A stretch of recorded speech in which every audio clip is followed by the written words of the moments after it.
Bueno, a lo mejor valdría pena reconstruir rápidamente el momento en que aparece el batallón de San Patricio. Y es que sí me gusta recordar cómo estalla la guerra. Es decir, ya Estados Unidos se había anexado a Texas.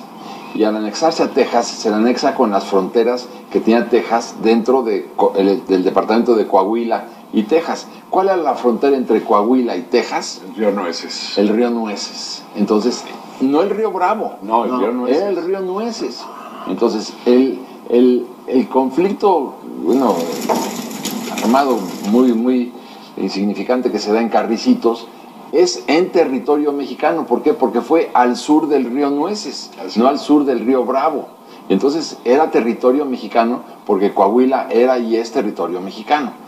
Y porque el Mendaz dice, sangre derramada se derramó en territorio... Sangre norteamericana. Hay un intercambio de balas entre soldados, una escaramuza entre soldados mexicanos con soldados de Estados Unidos. Al sur del río Nueces. Sí, ahí... Si fue de un lado o de otro, no, pero fue un intercambio de tiros. No, es que es muy importante, porque cuando dice el presidente Polk... No, fue al sur del río Nueces. Al sur del río Nueces. Y eso es importante. Es que es muy importante, porque dice, sangre derramada se derramó... Sangre norteamericana se derramó en territorio... mexicano.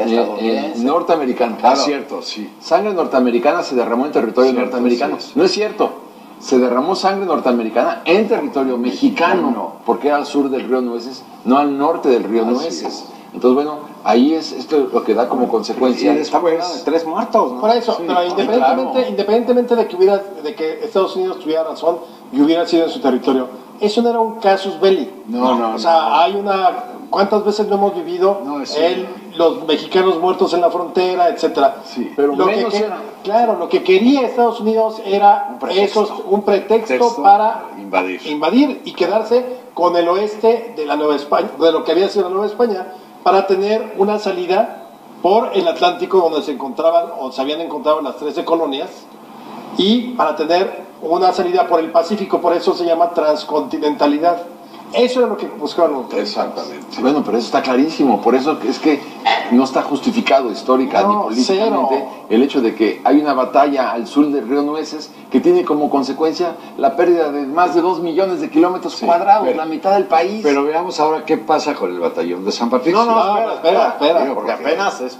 O sea, a partir de ahí... Bueno, empieza la guerra de intervención, empieza Zachary Taylor invade el norte del país, se da la batalla de la Angostura. Pero es que pasan en la frontera, el ejército norteamericano, violan la frontera, y ahí vienen ya los primeros, vienen los encuentros. Los irlandeses con los alemanes, y entonces cuando se dan cuenta que es un país católico, y los irlandeses eran católicos, entran a los templos católicos en México por el lado de lo que hoy es Tamaulipas, y empiezan a ver que es un atropello lo que está haciendo. Se dan cuenta de que la guerra no está justificada, se dan cuenta de que es un abuso, y empiezan las diferencias entre ellos. Pero antes de eso hay que explicar que cuando migraban los europeos a Estados Unidos, y cuando estaba Estados Unidos en guerra, los aceptaban a los migrantes para convertirlos en soldados de la Unión. O sea, puedes entrar a Estados Unidos, ser norteamericano, pero aquí está tu fusil y vas a pelear contra ellos. Entraban directo por Ellis Island, Puerto Nueva York, de ahí pasaban y inmediatamente eran reclutados obligatoriamente. Y así sucedió con estos irlandeses, alemanes, polacos, canadienses, etcétera.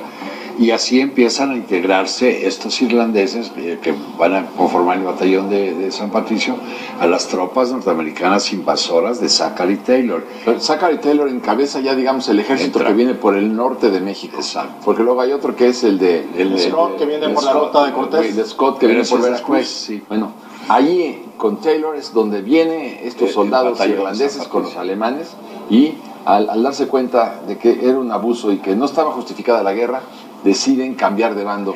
Y también hay una cosa importante, Francisco.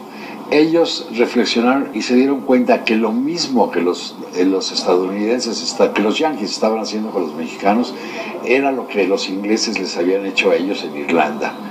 Y entonces cobran simpatía. Son esas dos la religión y la libertad de su propio territorio. Hay un maltrato del ejército, dentro del ejército, contra ese tipo de grupos minoritarios dentro, que no son originalmente nacidos ahí, entonces no los tratan con las mismas en circunstancias iguales al resto del ejército.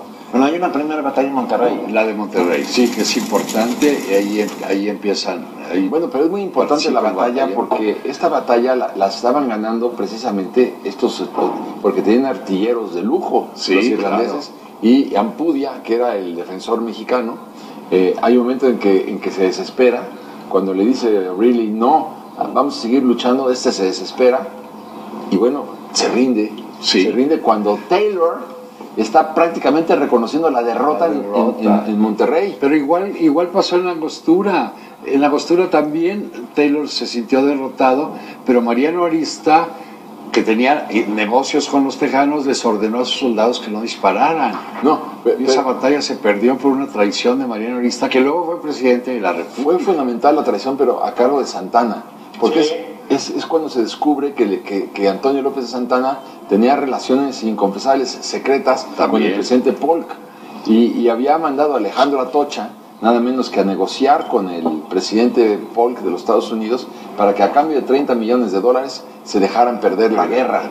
Entonces esta batalla de la Angostura es muy importante, porque la había ganado Arista, la había ganado el gobierno mexicano. Sí, pero ya después no les ordenó que no dispararan, entonces... Pero si lees las conversaciones entre Taylor y los suyos, los generales de Taylor dicen, se sentía señor, derrotado, reconozca usted la derrota. Y sabían muy bien Taylor que si reconocían esa derrota, dado que había costado mucho trabajo la guerra en el Congreso de los Estados Unidos, para llegar a la invasión, hubieran repatriado y se hubiera acabado la guerra. Así es. Entonces, bueno, pero ¿qué sucede? Que Taylor dice, la batalla no la pierde un general hasta que no reconoce que fue derrotado, y yo no la voy a reconocer. Y para la sorpresa de ellos, cuando estaban derrotados, al día siguiente ordena la retirada a Santana. Sí, bueno, una tropa comandada por y se mueren de ahí, de la Angostura a San Luis Potosí, pues casi la mitad del ejército, en lugar de haberse robado o haber tomado, digamos, todos los comestibles de los gringos para precisamente emprender la caminata de regreso o mantenerse ahí. Podrían haber ganado esa batalla. Pero quien gana la batalla, en buena parte, otra vez son los artilleros irlandeses del batallón de San Patricio. Entonces, tanto en Monterrey como en la Angostura tienen un papel militar muy significativo. Sí. Eran soldados muy bravos, muy bien entrenados, con tácticas muy de vanguardia para la época. Y Taylor enfurece cuando se da cuenta de que son norteamericanos, él no conocía en detalle, los que estaban ordenando la defensa de Veracruz, de Monterrey, y la defensa de la Angostura, ¿no? Claro. Entonces sí que tienen mucho mérito estos hombres, y ves el pleito de Greeley con Ampudia, el general mexicano, cuando le dice, ¿pero por qué te rendiste? Claro. Y pide parlamento, le dice él, no pidas parlamento, ¿cómo vas a pedir parlamento? Sí, vamos ganando. No vamos ganando. Y ahí es donde perdimos Monterrey. Sí, es que la guerra de intervención se perdió básicamente por traiciones, por violencia, por rivalidades entre los generales mexicanos. Luego lo hacen en Texcoco, lo hacen en Cerro Gordo, la caballería. En Cerro Gordo pasa lo mismo con las tropas de Winfield Scott. También estaba ganada esa batalla de Cerro Gordo, y Santana ordena que sus tropas se retiren. Así es. O sea, Santana tenía una tendencia y intereses para que esa guerra la perdiera México. Pero fíjate que hay un punto importante aquí también para efectos del batallón San Patricio. Sabían muy bien que si México perdía la guerra, ellos estaban jugando la vida. Sí, claro. Porque el general Scott y el general, Taylor ya no, pero Scott sí iban a acabar muy mal, en muy malas condiciones, y continuaron, y entonces se da después se da la batalla de Churubusco, del fuerte de Churubusco. Pero todavía llegan desde el norte. Claro, porque la batalla de la Angostura es del 22 de febrero de 1847. y ellos llegan al Valle de México para Padierna y luego Churubusco en agosto. El 19 de agosto es Padierna. Y el 20 es en Churubusco. Y en Churubusco. 6 meses. En 6 meses. Sí, claro. Y se vienen con mucha calma los gringos. O sea, después de la última gran batalla del ejército del norte es la de Monterrey. Y luego se vienen tranquilos hasta llegar a las inmediaciones del valle. Y por el otro lado, el asedio a Veracruz empieza en marzo de 1847. Finalmente toman y desembarcan en Veracruz y entonces empiezan a avanzar cual lo había hecho Cortés. Hay que contar también la heroica resistencia del pueblo de Veracruz. El bombardeo. El bombardeo es heroico. O sea, de repente el mar de Veracruz se cubrió con barcos estadounidenses que empezaron a bombardear día y noche la ciudad.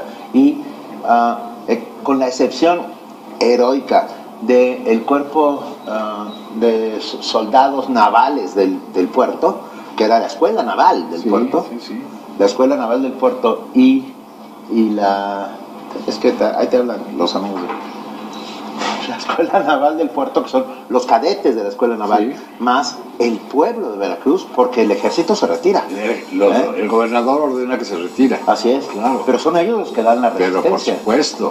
Y una resistencia hombres, heroica. Mujeres, zapateros, orfebres, artesanos, que son los que aguantan. Nuestras gloriosas resistencias.